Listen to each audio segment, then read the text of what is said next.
Oh, ladies and gentlemen, as you can see, there are only two boxes on the screen. If you are watching us, that is, hello.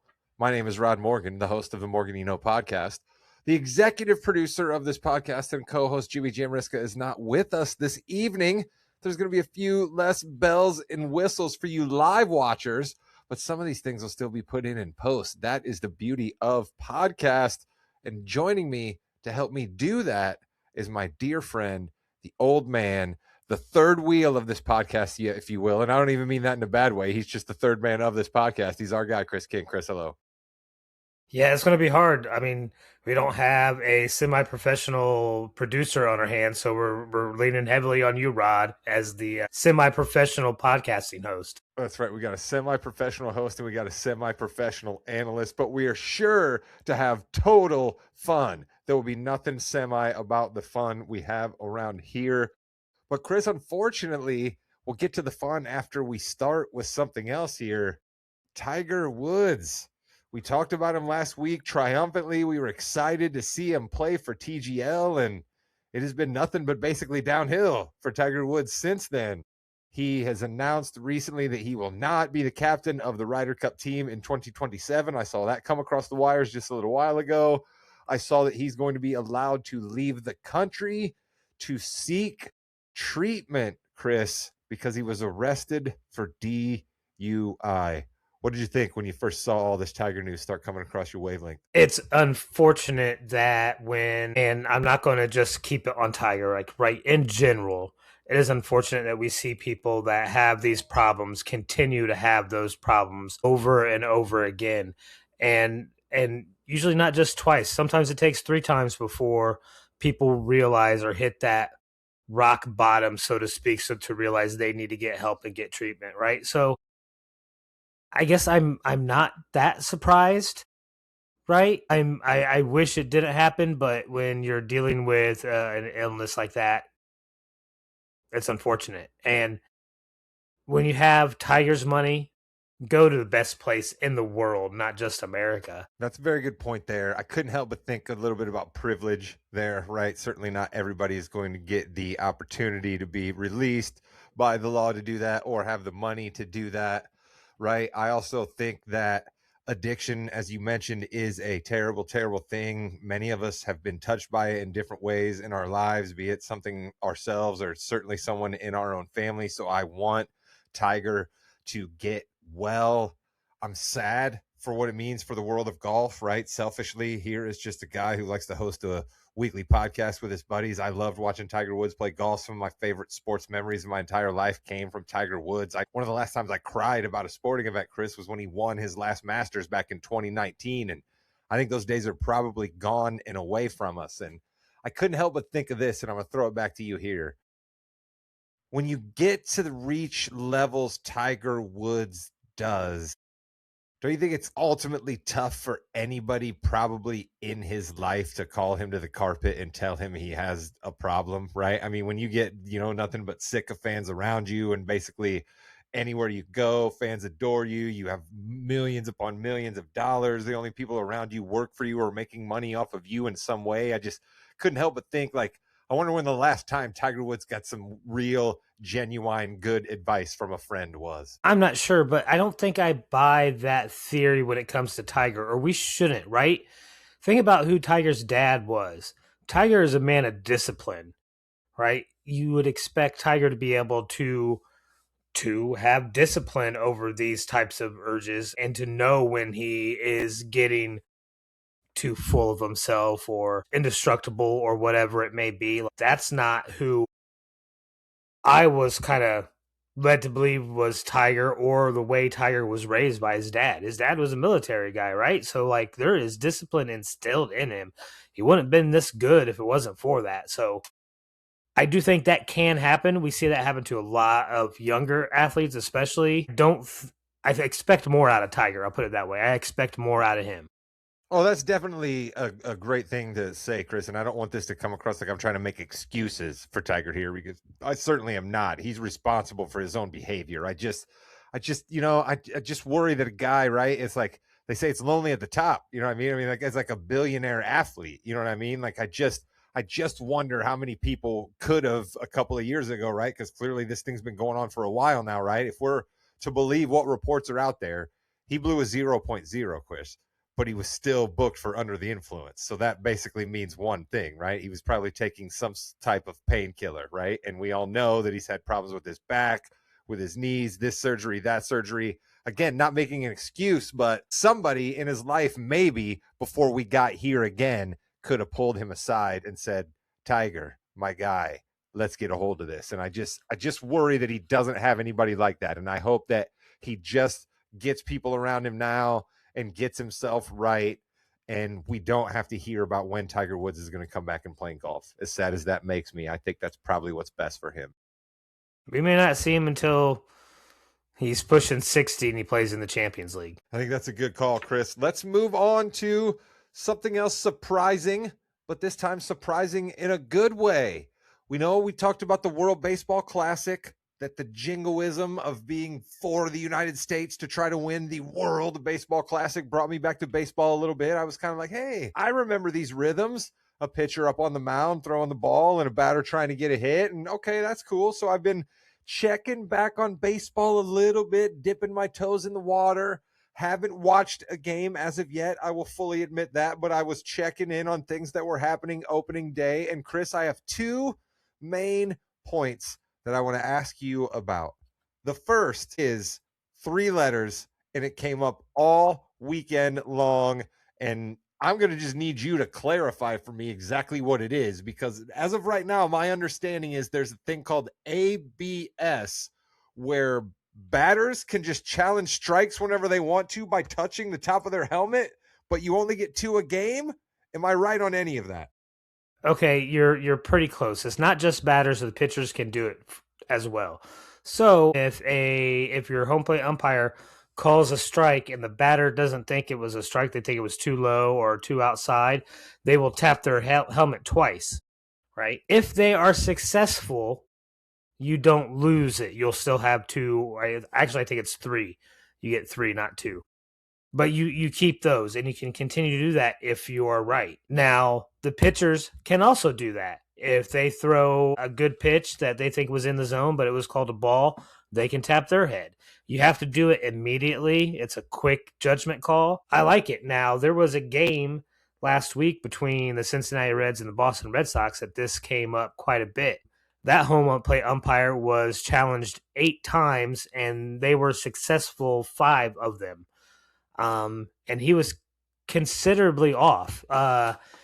If anybody out there watches John Boy Media, he did a little quick thing on him, and he had a total number of pitches to be able to call at 84. So there's 84 called pitches where there were no swings or anything, right? He was wrong on 20 of those, but he only got called out on 8. Oof. Or essentially 5. So they could have been calling him out a whole lot more. He was having a bad night. So this is going to help, I think, umpires be more consistent, be more fair, not start expanding zones or narrowing zones. It'll get really consistent, because that umpire on that Red Sox game was pissed. He was getting hot that people kept saying, no, I don't think you made the right call. You could just see it in his eyes every time. Another helmet tap. He was just getting hotter and hotter. It was hilarious. So I have a couple of questions here.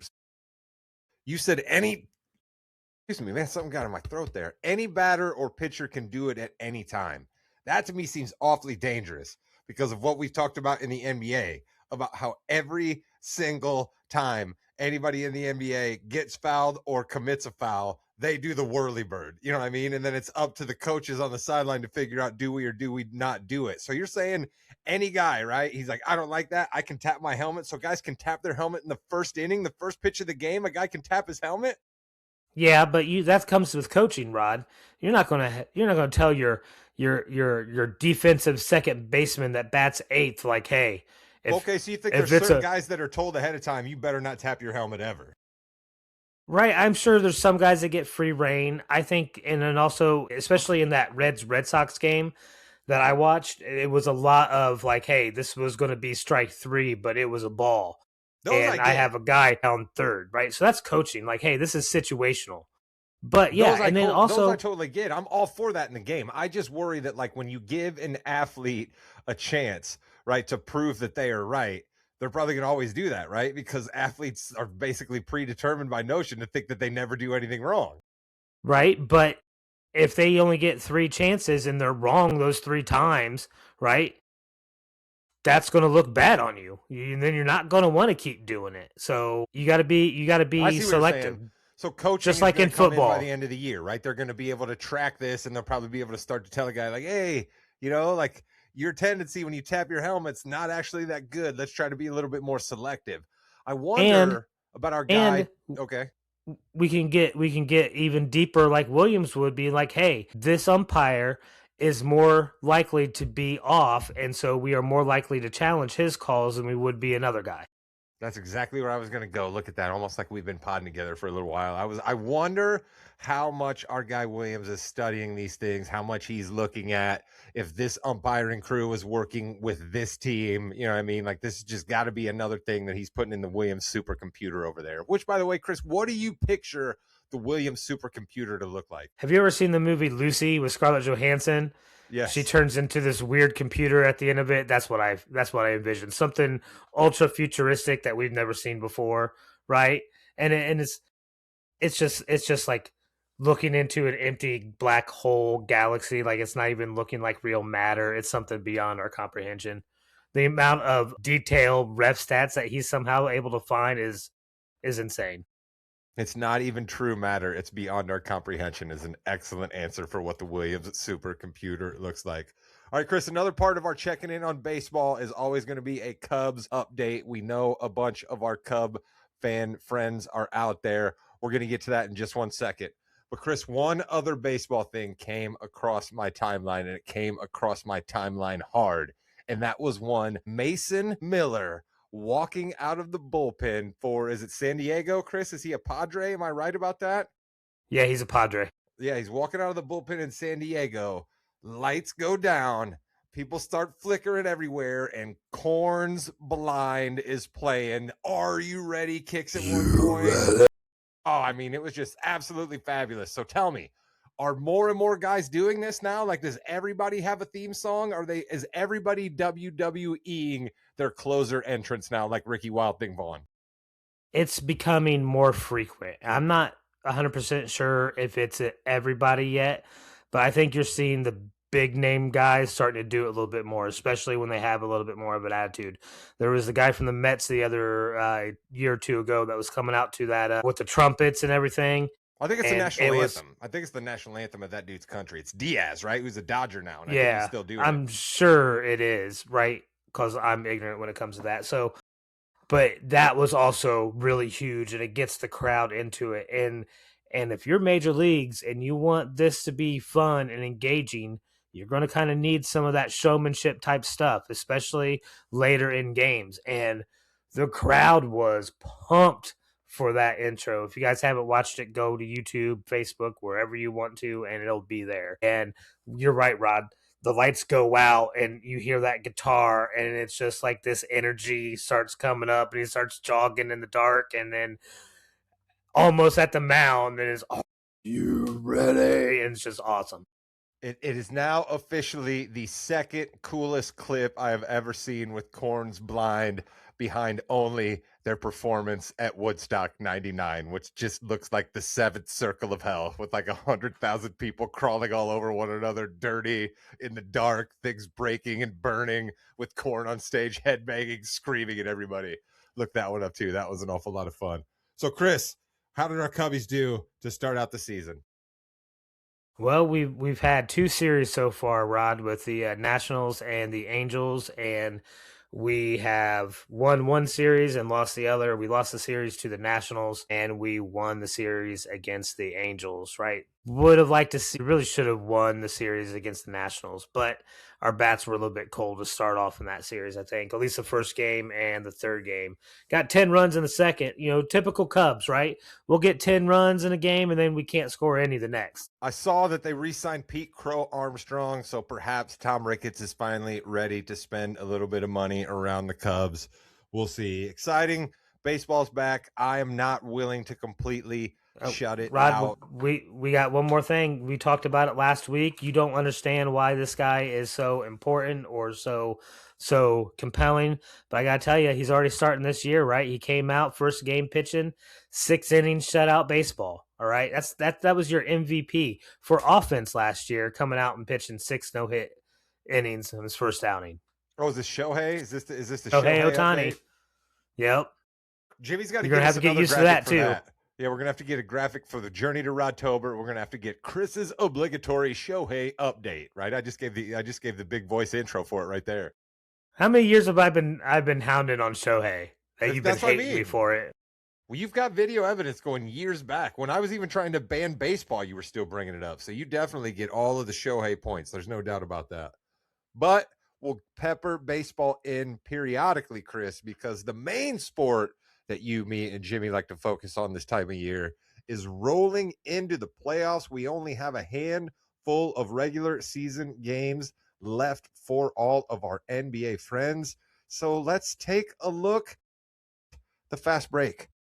You and me are going to have to run it, though, Chris. Will it be as fast without Jimmy? Will it still be? Will it still be a technical fast break? Let's find out. All right. I did write down in our rundown that we were going to start with the playoff picture. We're going to get to the playoff picture in just a second. Let's start here. Because, yeah, you and I could debate Wembanyama and SGA over and over and over again like every other podcast in the world. That's fine. Chris, I don't think enough people are debating who is going to win Rookie of the Year. So I'll just start by asking you, Chris, if you had a vote, who are you giving Rookie of the Year to right now? Okay, I got to ask this as a clarifying because I don't know. Do they have to reach 65 games played for Rookie of the Year like the other guys do? So Flag is eligible for Rookie of the Year, right? Okay, so this is where it's tough, right? Do I go there or do I go to that kid in Golden State who is just all of a sudden like a world beater from three that's just going crazy? Wait, not Golden State. Oh my word. Charlotte. Conconnipple. Thank you. Yes. Wow. That's all Maybe right. it's Listen, just because I'm used to Golden State hitting threes, but yeah, that kid is phenomenal. We bring you in as the old man. You know who you're talking about. He played at Duke, right? Conconnipple. They were even roommates at one point in their lives, and now they are battling for Rookie of the Year. Con's put up ridiculous 3-point numbers. I think Cooper Flag's going to end up being the better overall player, right? Like I think higher ceiling belongs to Cooper Flag. But Chris, I ask you, does that matter in Rookie of the Year? I think it should, but what I say is I got to give it.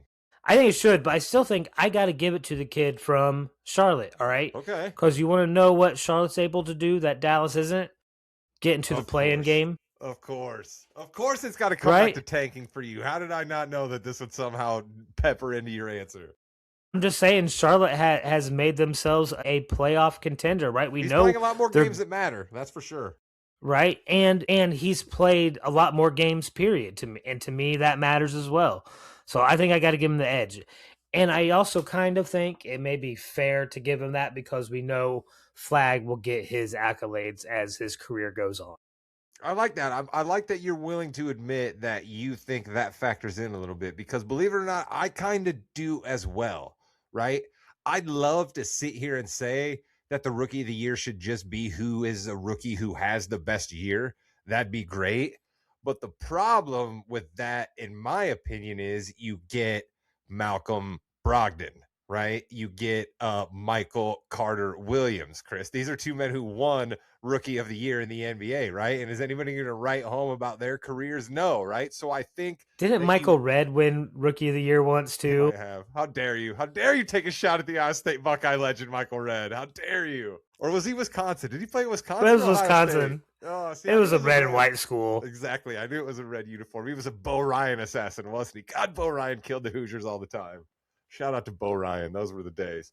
But I just think that, so I like that you admit that you don't want to live in a world where Wembanyama didn't win Rookie of the Year, right? You don't want to live in a world where Cooper Flag doesn't win Rookie of the Year. So I like that you admitted that you would vote for it. But Con, in addition to playing all those games that matter, is putting up ridiculous rookie stats. We've never seen a rookie shoot a three-pointer like this. And I mean, we're talking Steph Curry's played in the league, and Con Knippel's shooting better as a rookie than he did.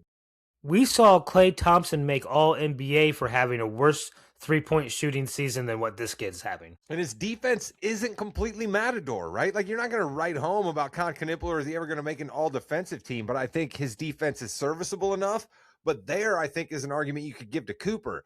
His defense is really, really good. I think Cooper could make an all defensive team someday. And if Wembanyama didn't exist in the same state he exists in, maybe even defensive player. But nobody's ever going to win that award again as long as Wembanyama's eligible. Right. I will say this. Like, I was actually, when I was researching Victor for last week's pod, I was surprised that his stocks were only at 4. I really thought he was getting more than 4 blocks a game, let alone blocks plus steals. Like, I would like to see that. I mean, but it's the great cornerback question from football, right? This guy didn't have any passes deflected or anything, but they also didn't throw his way. People are avoiding Victor like the plague when they get into the paint, so he's not going to have the same opportunities as normal, I don't think, for blocks. I think the other big problem with Victor, too, and we can touch on the NBA MVP race here, is Victor's only playing about 29 minutes a game, right? I think if he was playing closer to 34 to 36 minutes a game, he'd be getting those bigger stock numbers right there because just by sheer length of his wingspan, he'd probably walk. I did not look up his per 48 averages. I did not do that. So you may be right. If you go per 48 or even per 36, right, which I think they use for prospectives or a couple of the other ones, per 36 is probably a lot better too. And you're right. They're not playing him enough because they want him healthy. They want him to get his MVP award. And I think they've lost 2 games since the All-Star break. So who are we to argue with what they're doing? You know what I mean? Like, the Thunder have lost 1 game since the All-Star break and they can't get clear of the Spurs. It's absolutely ridiculous out in the West. And speaking of ridiculous standings, Chris, let's go over a little bit of those right now. We're in the West. Let's go to the West standings where we know what's going to happen at the top. We understand that Oklahoma City and San Antonio are going to be 1 and 2. Maybe San Antonio catches Oklahoma City, but I don't think at this point. Chris, are you willing to say that the Lakers are locked in at 3, or do you think somebody still might be able to catch them? I mean, I think I am, Rod. I think I'm ready to lock him in as a 3. We saw too. LeBron get a triple-double the other night, right? Yeah, he's playing ridiculous. And so's Luka. Yeah. Right now, if you ask me, Luka's number 2 in MVP voting. Wow, really? The way he's played especially the second half of the season, and think about how much weightlifting he had to do to keep the Lakers in who do you put third this then? Playoff position. I can't say that I disagree with you, but who do you put third then? I think I got to put Victor third. Okay. All right. So the minutes played. Listen, you're a minutes played guy. You're all about that. I don't blame you there. Okay. Houston Rockets, Chris. You and I have talked for a couple of weeks about how the vibes seem off in Houston, yet they're 41 and 26 ahead of Denver right now, just barely, ahead of Minnesota right now, just barely, and Phoenix a few games behind that. So it looks as if Phoenix is locked into being in the play-in. Clippers, Golden State, Portland look to be locked into the play-in. But Chris, Houston, Denver, Minnesota. How do you see that shaking out? Denver with the 4, Minnesota with the 5, Houston with the 6. Really? So you think even though Houston right now sits at 3rd, they're going to drop back, huh?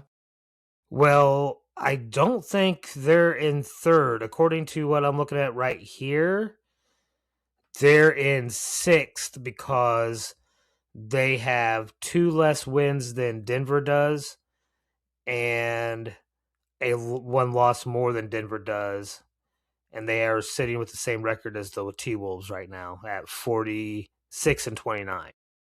I got these stats are way off. Goodness gracious. Let me go to these then. So I don't usually but I think stats guy.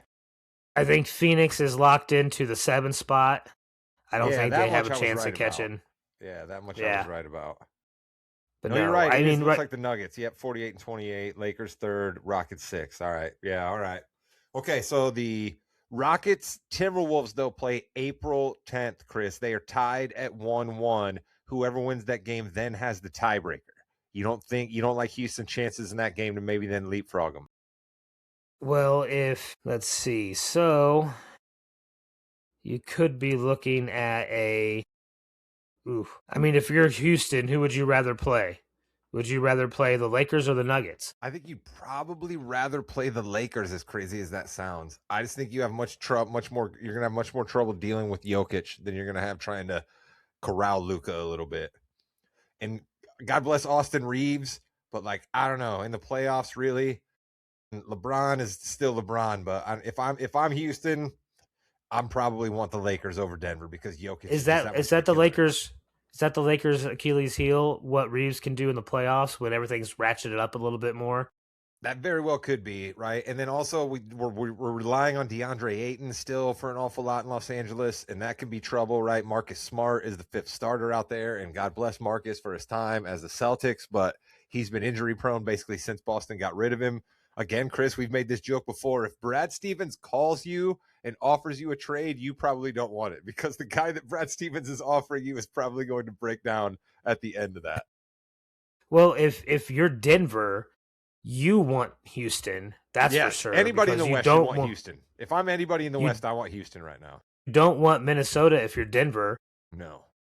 No, because Minnesota's also owned Denver in the past anyway in the playoffs. We've seen Right? this picture before. They were essentially built to beat Denver more than anybody else. All right, so let's go over to the East then, Chris, and try to do the same thing we have here. The Knicks had a huge chance last evening. They win the game last evening, coming off of the Celtics losing a game to the Hawks on Monday. The Knicks are only a game and a half back. Losing that game, they stayed 2.5 back. I think the Celtics have locked in the 2. I think the Knicks have probably locked in the 3 because, Chris, if I'm the Cavaliers, I want to stay at 4, don't you? I think I'd rather play the Raptors if I'm Cleveland than I would Atlanta. But don't you think the Raptors are ultimately going to get to 5? I don't know, right? The Atlanta they're tied with them now in the loss column, Chris, at 33. So the Raptors got 2 games to make up. I like the heat behind Atlanta right now. I know we talked about it last week. I know their schedule wasn't that strong, but having a winning streak and going on a run like they have at the end of the season, getting that momentum working in the right direction can give a team a lot of push into the playoffs. So I think Atlanta's going to get the 5 seed. That Atlanta's schedule gets a little tougher down the stretch here. They played a bunch of the tankers to get that huge 14, 15 game winning streak that they ran off recently. They're going to play a tougher schedule coming down the end. But hey, they just beat the Celtics last night. So that will be interesting. I think the Heat, Chris, they're going to be fine in the 9-10 game. And I'll tell you why. Because in the 9-10 game, do you know who you're going to play, Chris? The Orlando You're going to play Magic. Charlotte. No, you're going to play the Orlando Magic. You think Atlanta's going to fall that far? Absolutely. They already have fallen that far. Right now, the 7-8 game is the 76ers and the Hornet, and the 9-10 game is the Magic and the Heat. And the Magic just went on I didn't realize we were in a 3-way tie for 8, 9, and 10. Oh, yeah. And the Magic just had a 31-0 run given up by them the other night against the Raptors, and they got beat by like 50. I think Orlando's quick. They're going to be brought up a little bit later. Yeah. Excellent. All right, good. Then we won't belabor Orlando. All right, so that's a little bit of the playoff picture there. We talked about the Rookie of the Year. Chris, I have a bit of a Rod Damnation that's going to then lead into a question I have for you. So if you will allow me, I will do that right now. We'll lay out for a second so Jimmy Jam can insert the great Rod Damnation intro here in post. All right. Rod Damnation this week is for somebody who, unfortunately, I've had to make the subject of my Rod Damnation many times before. But this gentleman, and I will call him a gentleman because he presents himself well in public. He's a lawyer. He's a smart businessman, but he makes wrong calls when it comes to league play and the fans of the NBA many times. And that person is Adam Silver. Adam Silver's, you're in the crosshair again for Rod Damnation. It has to do with NBA expansion. You basically just came out the other day and you said, hey, Seattle, Los Angeles, congratulations. You're getting an NBA team. Maybe we're going to talk about you guys getting expansion. We just wanted you to know that you're the finalists, that we're going to talk about you maybe being able to get an expansion team. What Adam Silver is not saying to the people of Seattle, Chris, is that they aren't guaranteed a team because as of right now, the NBA doesn't have enough votes to expand. Also, there's no set price right now for what the NBA will take for an expansion team. And I'm hearing a lot through Bill Simmons and other podcasts that there's a lot of trouble getting money together to be the Seattle bid in the first place. So Adam Silver, my guy, how dare you do this to the people of Seattle? You weren't wholly responsible for them losing their team, but you were in the league office during the time it all went down. And now you're basically dangling in front of them that they may get a team again. And they're up in Seattle, not smart enough to realize all of the fine print here. Tisk, Adam Silver, not cool that you made it seem like Seattle was going to get a team. And then when you read the fine print, it actually seems like the NBA is not going to expand. Chris, do you have any thoughts on this expansion news that's broke recently? Nothing would make me happier than seeing another Supersonics team up in Seattle. I have a lot of fond memories of those 90s Supersonics teams.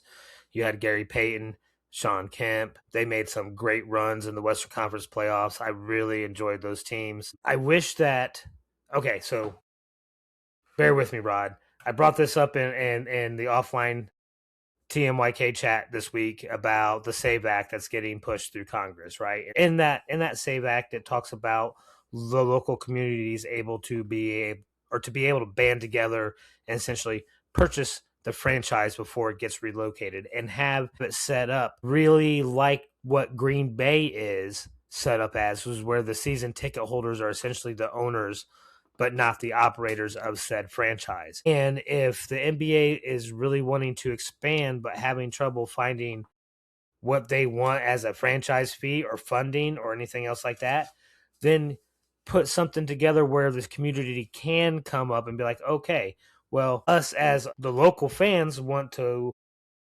group together and create bonds to be able to buy so we can become part owners of this franchise and keep it local, or the local governments can put together local business groups and or whatnot. Give us more options, I guess is what I'm saying. I want another team in Seattle, but give us more options to get that team there and not just come out and say, hey, I kind of want to do this, but it's up to everybody else to figure out how. It's up to everyone else to figure out how is a great way to put it there. And I got to be honest, I think I've backtracked on expansion a little bit here.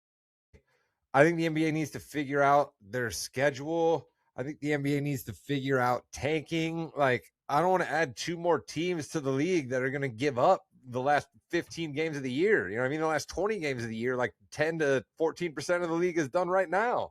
So I also want the NBA to figure out, should they have a team in New Orleans and Memphis? I mean, honestly, I don't mean any offense, but if you're having trouble selling tickets in those markets and you don't have a huge TV contract or TV revenue coming in, like, should there be a team there? Like, I don't deny that Seattle needs a team, but like, does Memphis and New Orleans have to have one? It actually seems like the people of New Orleans wouldn't even mind if the Pelicans left. So maybe there's a way that Seattle can get a team without the NBA actually expanding, because I think there's a few more problems Adam Silver and his friends should figure out before they add two more teams to the league. No, you're not wrong about that.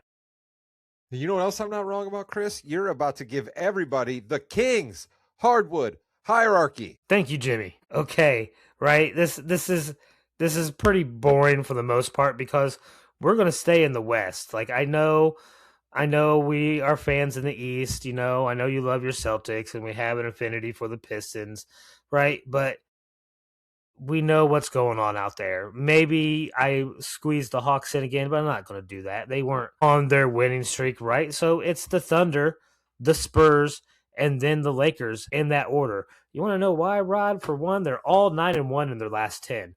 These are the top three teams in the league as far as I'm concerned right now, and they are having the best record throughout the past 10 games in the league right now. They're strongest going into the playoffs. That's your king, queen, and prince.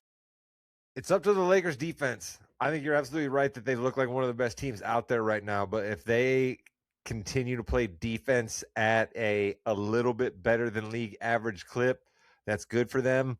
I don't know how much I think that's viable in the playoffs. So we shall see. But Chris, if we got three teams that are that good, there's always got to be somebody on the other side of that coin. Yeah, we talked about them. You mentioned them. You kind of spoiled it with the huge lead they blew, but it's Orlando, right? You were a lot of people were thinking maybe top 3 in the East this year before the season started, and you are lucky there's some bad teams in the East. Otherwise, you would be out of the play-in game, or right. So Orlando, you're 2-8 over the last 10. You are not showing up when it's needed most and when it matters most. All right, so get ready for some more lumps before you guys can figure it out. I'm not advocating for anyone to lose their job here, but like I really think that if there's anyone that's a candidate for a Mike Malone, Taylor Jenkins situation, Chris, if you know what I'm talking about here, where a guy gets fired with just a few games left in the regular season, this seems like out of nowhere, it's probably Jamal Mosley in Orlando, because that team looks like the Walking Dead right Right. I mean, I don't think he has the locker room anymore, and they don't look motivated at all. And this is a playoff team, and this is now. It a should be. talented team at that. I was with you. I don't know if I thought maybe top 3, but you could have convinced me that out of the 4 to 5 best teams in the East, the Magic were certainly going to be one of those 5. I definitely thought that. Yeah. Well, you know Jokers. what, Chris? Yeah, jokers. But, you know, Chris, you and I had this interesting debate about fantasy basketball, but we're going to skip that because we ended up talking a little bit longer about baseball and Tiger Woods. But that's fine. That's what these podcasts are about. Sometimes you go on a topic and you stick with that one. We are, however, going to do a little bit of wrestling on the other side of a pause here. And it's not going to be led by Jimmy. It'll be led by Chris and I. It's kind of like a tag team. It's the Yeah We Know tag team. All right, coming up here next. Chris and I are going to talk about what happened on Raw. It's all Danhausen and Dom. And that'd be good for ratings. That's good for the algorithm. We just hashtagging both of those. We run those clips about those guys. We probably get some views off of that. You know what else might get some views, Chris? The return of the Ring General Gunther. We just talked last week about how he didn't have anything to do for WrestleMania. Normally, Chris, I would say I'm absolutely excited that Gunther has returned, but he returned last night to do exactly what? Is this another Heyman thing that we don't see yet? I mean, that's the only thing I could put my head around. I can't make sense of why, except for Brock's going down, Heyman's going to be with Gunther. Yeah, I mean, I've wondered that as well because I couldn't think of any beef that Gunther and Seth have had. You know, I mean, like Gunther doesn't necessarily need a reason to have a beef with you, right? Like he just likes to attack people sometimes. So I guess it's fine. You tell me that Gunther and Seth Rollins are going to fight. Okay, I'm going to watch it. You know what I mean? Like, I'm not going to say, no, how dare you give me a match between these two guys that are absolute tacticians in the ring. But it's just, it seems slapdash together. It bums me out that the guys that they probably were going to wrestle were injured. You can still have Gunther retire Brock Lesnar at SummerSlam, I guess. But Chris, speaking of that, what I just said there, that's what has me worried. Should I be worried that Seth Rollins is more banged up in real life than I realize and they're going to retire my boy at WrestleMania? I'm also worried that maybe Bronson Reed and Braun Breaker are more injured than what we realize too, because we just got the tag belts to what's left of the Vision, and that's all there really is right now. And those two guys aren't Paul Heyman guys. And so how long is it going to be before we see them back? And that's why I think Gunther Heyman, for whatever reason, even though I don't think either one of those guys needs the other. Do you? Gunther's fair at talking, but he's definitely not great, right? He's not incredibly charismatic, and Heyman is, right? And Heyman now a couple of times has gotten to come out to the ring by himself, right? And last night on Raw, he had that great line, Chris, just a phenomenal line out of the Hall of Famer where he said, I'm the only manager from the 80s and the only promoter from the 90s still standing, right? So, you know, something's going to happen with Heyman. Put him up with Gunther, even more heat for both of those guys. I absolutely love that. Chris, you made mention of it there. We saw a Madison Square Garden street fight between the Usos and the Vision, and shenanigans involving I Show Speed, and the Usos lost the tag belts. Chris, make it make sense. And it's hard to. I don't know why Logan grabbed on to I Show Speed in the first place to pull him over. Why were they hiding the brass knuckles as well? That was the other thing I didn't get. Why was everybody trying to sort of semi-hide the brass knuckles? It was a street fight. It's fine if you have I don't know. I don't know. Why worry about your mom smuggling them in her purse, right? I don't get it, right? And I'm sorry, I Show Speed, you didn't want to be involved. Why'd you put the knuckles on in the first place? Yeah. And do you automatically? I didn't know he was a fighter, but like he must have like just sharp cat-like nerves to like turn around and swing as soon as somebody taps his shoulder. He did. It reminded That's me that's what I do, Rod. If you tap my shoulder, you're getting knocked out. I don't care who you are. You and I lived together in the Petty House for a couple of years. Don't think that didn't happen to me. I walked up behind you and asked if I could add some of that tuna macaroni and cheese, and you socked me. Man, I had a test coming out that next day. I didn't appreciate having a black eye for that one, but that's a story for another time.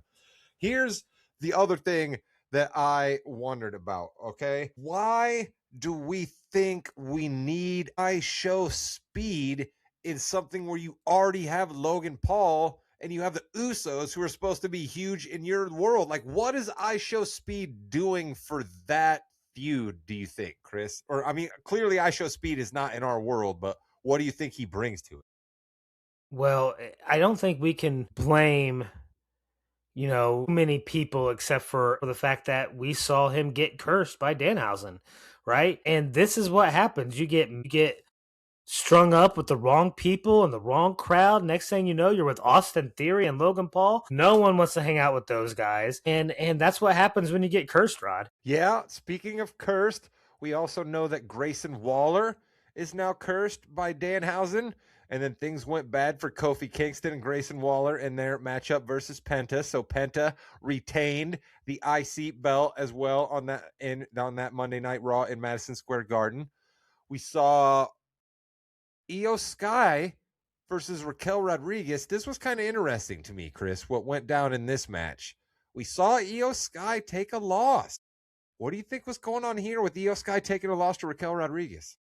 I don't know, right? I know you guys have taught me that anything can happen in the day, right? And so I think I like, okay, but then you see patterns and you think things are going to go a certain way and you think people are being used a certain way. I don't know what you benefit from a woman who has consistently been there to lose as somebody that's big and overpowering. Raquel Rodriguez has been there to lose, right? She doesn't get any extra pop for beating EO, right? Very good There's no point. push for her to get bigger than she is. I don't understand it at all. It does seem like one of those where it's like, if you wanted to do this Raquel Rodriguez thing, you probably could have did it a couple of years ago before, like you said, she basically lost all credibility with everybody because you had her on her back all the time, right? Did Roxanne Perez returning do anything for you, Chris? We saw her pop in and help Liv Morgan beat the crap out of Stephanie Vaquer. Does that do anything for you to make the Judgment Day seem any more exciting? I think Judgment Day's more legit with her. You got a workhorse wrestler right there that's willing to do anything. Like, yeah, I'm so happy she's back, right? She won me over consistently last year, outworked just about everybody on the women's side last year. So yeah, give me more Roxanne Perez. She's great. You do love your wrestlers out there performing for you on Fridays and Monday nights, no doubt. That's why you love your guy Dom Mysterio. So let's talk about it here, Chris. One of the few non-title matches happening at WrestleMania that we know about right now is Dom v. Finn Balor. The revenge for all of the time that Finn spent mentoring your boy, and your boy spits in his face and just wants to fight him and show the constant disrespect that Dom is known for. Chris, what do you think about this matchup that we're now, like 14 days away from? 13, 12, something like that? Yep, right. And it's been a match that's been made over the last year and a half, essentially, with the little dirty looks in the promos, the tension between the two, him sowing distrust between uh mommy and then Liv later on, and everything. Like, he's always kind of been in the middle of it, right? So like Dom's knew that this is going to have to happen eventually. Like, he's smart enough to know what's going to happen in the future, and he knew this was coming, so he's been training for it. Rod, this is going to be an easy win for Dominic Mysterio. Now, Easy win for that's Dom. that's my fan take, Rod. Okay. Okay, let me get my inner Jimmy out and Oh, like I'm talk excited wrestling for now. this. Let's All go. right. So if you don't have Finn Balor win this, what in the world is he going to be doing on your roster anymore? So WWE has to make a decision now. Do you want to keep Finn Balor on your roster, or are we just going to say, no, we're done with this experiment and we're going to have to move on? If you're ready to move on, let Dom win, make it fun, make it exciting. But if you want Finn Balor to make a push towards some type of belt, then he's got to take Dom out. What if I told you, Chris, that I think what happens in this match ultimately comes down to where on the card it is and how much time they are given. Because if we get a 7 to 8 to 9 minute match between Dom and Finn, I'm a little worried that we're going to have a schmaz and they're just going to push this thing to Backlash or maybe even SummerSlam. But if these guys get a decent position on the card and they get 15 to 16 to 18 minutes to perform, we might see the kind of match you're talking about. I think if Finn wins, you're definitely going to probably see another match at least. If Dom wins, maybe you see 3, right? And maybe this can work, right? Because this is what Jimmy would have said. He would have told me I was dumb before, and he would be like, "No, it'll be Dom that wins this. We'll have another match that Finn will win, and then we'll get some sort of Hell in the Cell or cage match or something where we see the Demon come out." Come back. Am I back? And I have lost Rod. No, I think I'm back now. Okay. Now? Yes. Technical difficulties avoided. See, they've lost me again. All right, come on. Bring me back one last time and we'll get out of here. Darn it, internet. I got you. Nope, I'm back. I'm back for a second. Nope, I'm out again. Yeah. All right, internet. Like, comment, subscribe. Goodbye. All right, I may be back. I think I might be back. The thing is recording. Chris, can you hear me? Nope, Chris can't hear me. Yeah. Now he can't hear me. Yeah. All right, here we go. Chris, I want to talk about one last quick match. I'm not sure what you said there. I'm sure it was absolutely brilliant. Another match we know at WrestleMania that is not a title match, but it's on the card. But this one, I'm kind of amazed, Chris, at how much this match has me absolutely excited. And these two men have basically said absolutely nothing to one another. But every time Obafemi and Brock Lesnar are close to one another, I absolutely freak out. Before this Raw, I said, what are we going to do to up the stakes even more? Because we've already seen Oba get the best of Brock. Brock got back on Oba. Oba got him again. I'll be damned, Chris, they figured it out. Triple H came out. Triple H had to come out of the stands and separate these two, Chris. It was fabulous. I can't wait, Rod. I am more excited for this than any other match right now, right? Literally, I cannot wait. I think Oba squashes Brock within 7 to 9 minutes. Let's go. That would be absolutely fabulous to see. And speaking of squashing, we have now seen the announce desk of Monday Night Raw go down in successive weeks. Roman Reigns took Punk through it. Punk took Roman Reigns through it. So we've gone back and forth. They're both old. They're both part-timers. They both hate each other. What are we going to have at WrestleMania, Chris? 3 to 4 go to sleeps, a couple super punches or Superman punches, 5 spears, Roman wins. So you do think Roman's going to walk out of WrestleMania with... Yeah.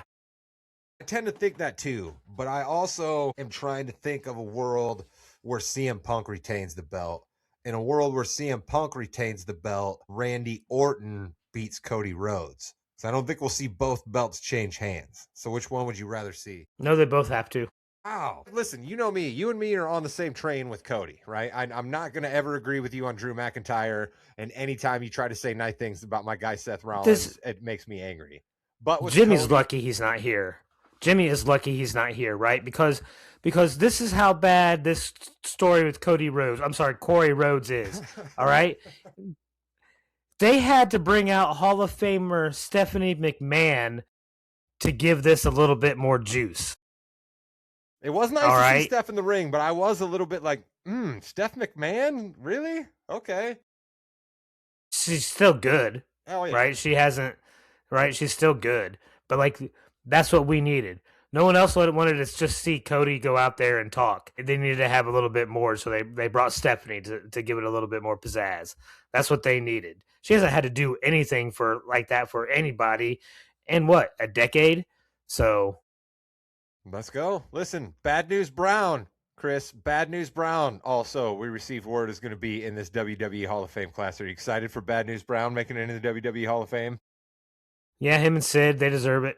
Him, Sid, Demolition, Dennis Rodman, AJ Styles, Stephanie McMahon. What a Hall of Fame class we're going to have at WrestleMania. WrestleMania is just around the corner. Jimmy Jam will be back next week. We promise. Jimmy Jam, you were missed. The NFL draft is just around the corner, Chris. The NBA playoffs are going to be happening here real soon. Heck, Williams is going to be having to talk to us about NFL training camps. It's all ahead of us here on the Morgan Eno Podcast Network. You don't even know. I'm gonna be putting out World Cup stuff on you, Rod. You're gonna hate me. Oh my goodness, World Cup! I It's forgot football about season. That. True, it's football season. True football from all Europe. Right. LA Knight, you were thought of. Danhausen, you were absolutely thought of. Chris, take us home. Like, comment, and subscribe. Goodbye for good, Internet. Just tonight. Danhausen. Goodbye, Hausen. Goodbye, Hausen. Goodbye, Hausen. Yes. 20 human dollars, please. 20 human dollars, and that's that. That's what Phil paid him to never talk to him again.